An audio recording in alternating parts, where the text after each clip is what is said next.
Здравствуйте все! Добро пожаловать на канал Магия Песка. Старинные турецкие гаремные гадания для вас.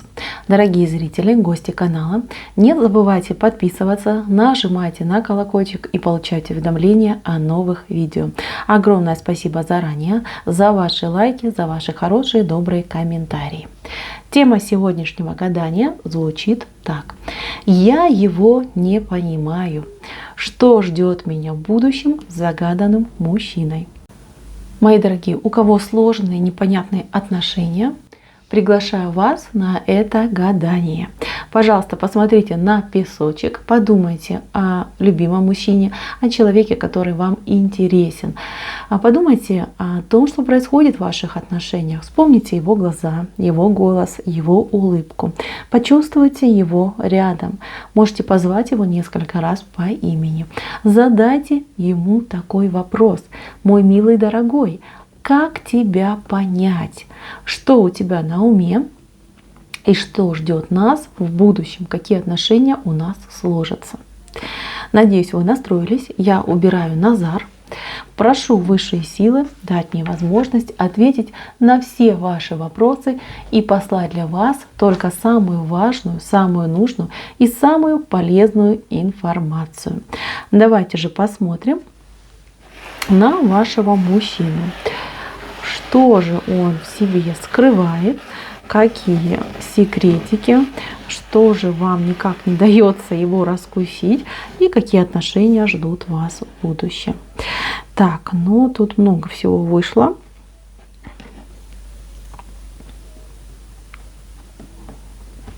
Вот одно не могу понять. Я не вижу здесь пары.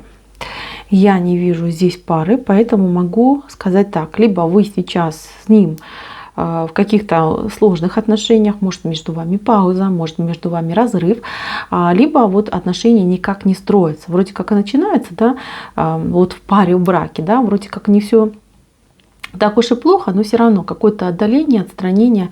И ну, как бы я вижу, что вы в ситуации ждущей, да, вы ждете от него каких-то конкретных действий, каких-то решений. А мужчина, он какой-то, не знаю, вот он чистый эфир, да, он летает в каких-то облаках, у него какие-то мечты, иллюзии, и он как будто бы творец. Он чем-то занят, он в центре стоит, да, и что-то там творит себе, думает, творит. У него, кстати, я вам так скажу, мои дорогие, что есть на примете еще один человек. Это человек либо кто-то из его прошлого, либо это, ну, например, мама, да, потому что он на кого-то постоянно оглядывается. У него за спиной этот человек стоит, и постоянно он на этого человека оглядывается. Оттуда идет постоянный какой-то негатив, какая-то накрутка, какая-то вот прям, ну не знаю, информационная война, что ли, да, постоянно какие-то вот разговоры идут, какие-то вбросы, прям, знаете, какие-то грязные вбросы, там, информативные там могут быть о вас, либо в принципе, да, там мама может говорить, что они же там все гулящие, эти женщины, там тебе нужна какая-то идеальная, особенная, там, не знаю, там девственница, там из деревни, не знаю, скромница. То есть какие-то такие слова идут. Либо там, например, бывшая может его унижать и говорит, ты там неудачник, у тебя там, я не знаю, там постели, ты там ничтожество, да, вот какие-то вот обидные слова.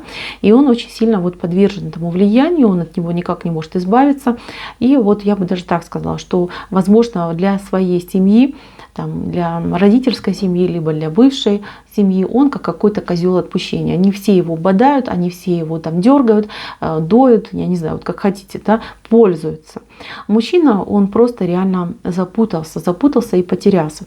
Вот он пытается сотворить свою жизнь, но никак у него не получается, да. Никак он не может выйти из состояния там неудачника, либо вот какого-то напуганного человека, потому что постоянно не прекращается вот этот момент, да, влияния третьих лиц. Чтобы вам наладить с ним отношения, вам, я не знаю, нужно его просто забрать куда-то и спрятать. Вот как хотите.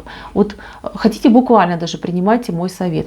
Забрать и спрятать, чтобы вот эти люди, вот, которые у него за спиной, там, паразиты и абьюзеры, не мешали, не вмешивались и никак к нему не могли подступиться и дотянуться, потому что нереально. Тут, я не знаю, тут какая-то цель, что ли, уничтожить его, не знаю, там, сделать его несчастным, то есть за что-то там мстят ему, может быть, либо, ну, что-то пытается ему доказать. То есть какие-то очень неприятные моменты идут именно оттуда. Но что я вижу здесь? Я вижу другую ситуацию. Да? Пока эти люди за спиной активно действуют и на него влияют очень сильно, вы, мои дорогие девочки, просто вот в ситуации, да, ждущей.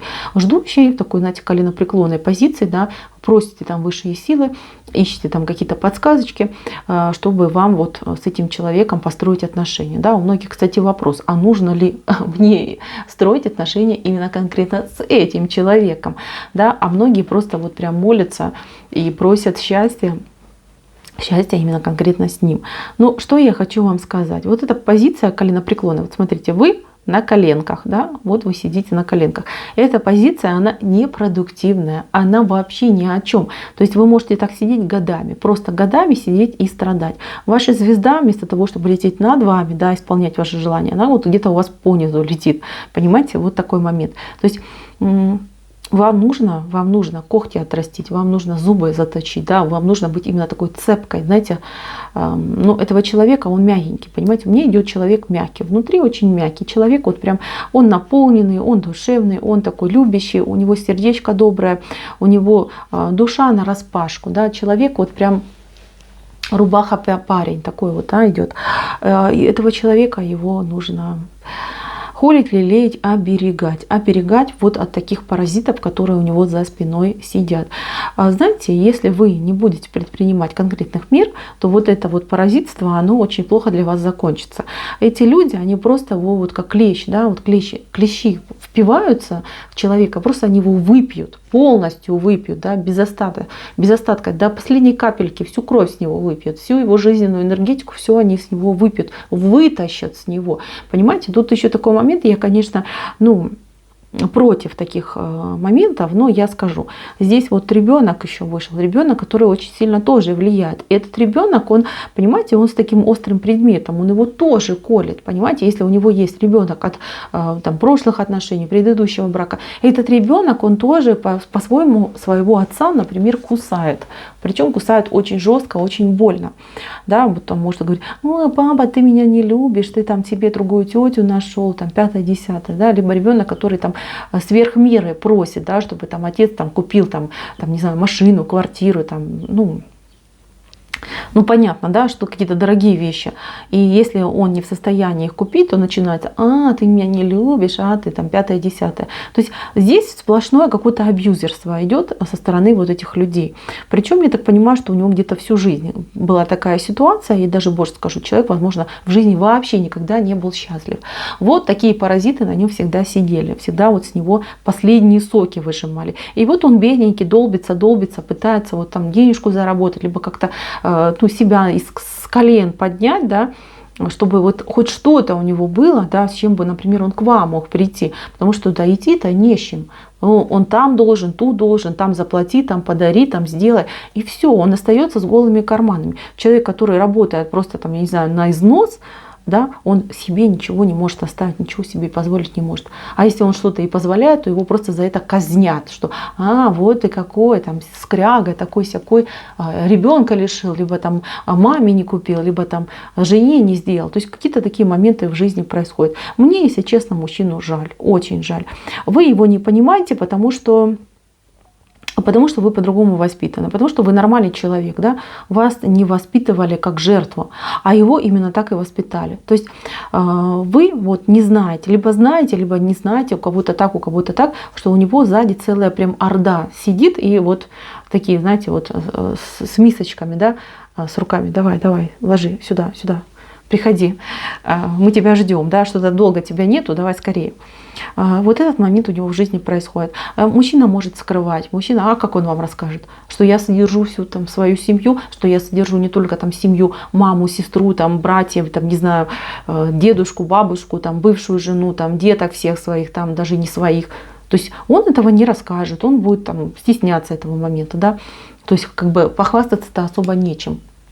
Потому что вы действительно можете у него спросить: окей, ты содержишь их все, а как же насчет нас, нашей семьи, как ты будешь тянуть нашу семью, ну что будет происходить? То есть здесь очень много подводных камней. И мужчина, он загнался, вот в прямом смысле слова он загнался, он на грани вот прям морального какого-то истощения, физического истощения. Еще чуть-чуть, и он просто, знаете, как, ну, упадет и, не знаю, там... будет себя очень плохо чувствовать, да, потому что сил не осталось, все на пределе, все.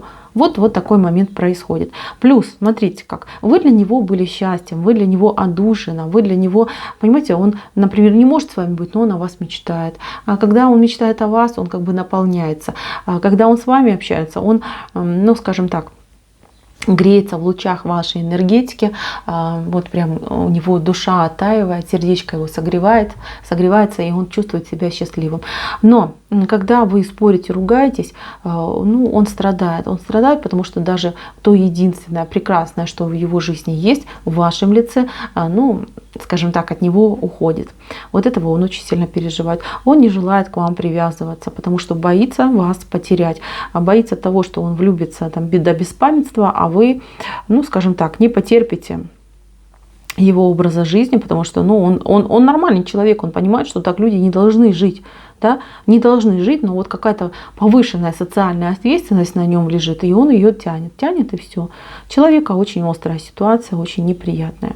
Что ждет вас дальше с этим человеком? Ну, тут борьба. Понимаете, тут борьба даже не с ним, а за него. Насколько вы готовы за него побороться. Насколько вы готовы за него побороться, такое будущее вас и ждет. Если вы вступите в эту борьбу, я вас предупреждаю сразу, будет нелегко. Очень нелегко, и даже по времени очень много времени займет.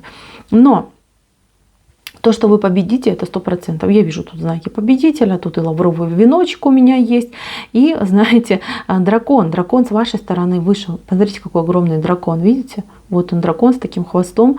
Это с вашей стороны идет, не с их стороны, с вашей стороны. С их стороны вот идет какая-то, не знаю, тут доходяжная птичка. И очень много острых иголок идет с их стороны. Конечно, это не будет ситуация там 1 года. Это будет продолжаться очень долго, потому что у них очень длинные руки, очень такие цепкие руки. Они будут, вот знаете, как репехи, да, репейник, вот он на одежду, если цепляется, вообще практически невозможно очиститься. Вот и они, вот как вот эти репешки нацеплялись на него, почиститься невозможно. То есть они еще долго будут давать о себе напоминать, и все уже, знаете, как будет на вашу нервную систему это все, ну, отражаться, да, и все уже будет зависеть от вас, насколько вы сможете совладать с собой, потому что вас эта ситуация тоже будет бесить его бессилие, его какая-то вот тряпочность, да, что он вроде как сильный мужчина, да, ничего решить не может сам, либо он подвержен этому влиянию. Вы будете иногда нервничать из-за этого, причем нервничать очень сильно. Так что, мои дорогие девочки, если вы готовы бросить вызов и побороться за своего мужчину, победа будет на вашей стороне. Здесь вот кольцо идет. Понимаете, кольцо, вот общий дом, и детки тут идут, и, не знаю, общий очаг. То есть здесь и свадьба будет, и любовь будет, и счастье будет. Понимаете? Но вы должны быть готовы к тому, что всегда будет кто-то, кто будет пытаться вот свои липкие ручонки к нему протянуть. И вам нужно быть начеку, прям всю свою жизнь будете начеку, чтобы по этим липким ручонкам сразу давать, да, чтобы не тянулись зря. Вот этот момент я очень четко вижу. Готовы вы, есть у вас запал, есть у вас силы, любите этого человека, боритесь за него. Если понимаете, что нет, я не потяну, что я там, ну, более там скромная, слабенькая, понимаете, ну, всякие девочки бывают, то, конечно же, тут тяжело придется. Тут, конечно, лучше, наверное, пообщаться, да, на чистоту, понять, что человек думает, чувствует. И тут скорее может быть формат там дружеских отношений, но любовь тут будет сложно, потому что будет мучительно и для него, и для вас. Понимаете, вот такой момент я вижу. К сожалению, этот человек, он просто жертва. Он просто идет в жертву, он будет жертвовать собой просто до конца своих дней. Если вы его отобьете у этих абьюзеров, вы подарите ему новую жизнь, вы его просто спасете. А если не сможете отбить, будет так и дальше прозябать. Вот такая у него судьба, мои милые. Сложная ситуация, что тут скажешь. Жалко и вас жалко, и этого мужчину жалко. Но Каждому свое. Он сам выбрал такой путь. Каждый ведь человек перед тем, как прийти в этот мир, выбирает себе судьбу и выбирает себе жизнь. Это был его выбор. Значит, так оно и есть. Да, сам выбрал, сам теперь и страдает. Так, ну, мои милые, что напоследок хочу сказать так, что еще раз говорю, я вижу, что возможно такая ситуация, что вы за него поборетесь, вы его заберете из тех ситуаций, да, из той жизненной ситуации, в которой он находится. Мужчину вы своего, как говорится, там почистите, обогреете, там, не знаю, приоденете, мозги прочистите, потому что он очень в этом нуждается. Там у него уже такая труха в голове, что я уже даже не знаю, там ему весь мозг проели вот эти вот его иждивенцы, назовем их так, что придется, конечно, вам нелегко, мои милые. Но еще раз говорю, все зависит от вас, насколько сильно вы влюблены в этого человека, насколько вы в нем нуждаетесь. Я даже знаю примеры, когда даже очень слабенькие девушки, женщины, такие, знаете, девочки-цветочки, они вот прям оставали такими амазонками, да, вставали в позу амазонки и боролись за своего мужчину и побеждали. И все может быть. Это же все зависит от именно вашего внутреннего состояния и вашей расположенности к этому мужчине. Сам мужчина, он как есть, отношения так и будет. То есть ему легче от вас закрыться, чем вам рассказать правду о том, что он и вашим, и нашим, и на 2 фронта, и на 3, и на 10, да, упахивается ради кого-то. Не ради даже себя, ради кого-то упахивается. Вот такая ситуация. Так, мои дорогие, гадание мое закончено. Я буду делать еще подобные гадания. Будем смотреть, что будет происходить. На этом пока все. Спасибо всем за внимание. Всем пока-пока.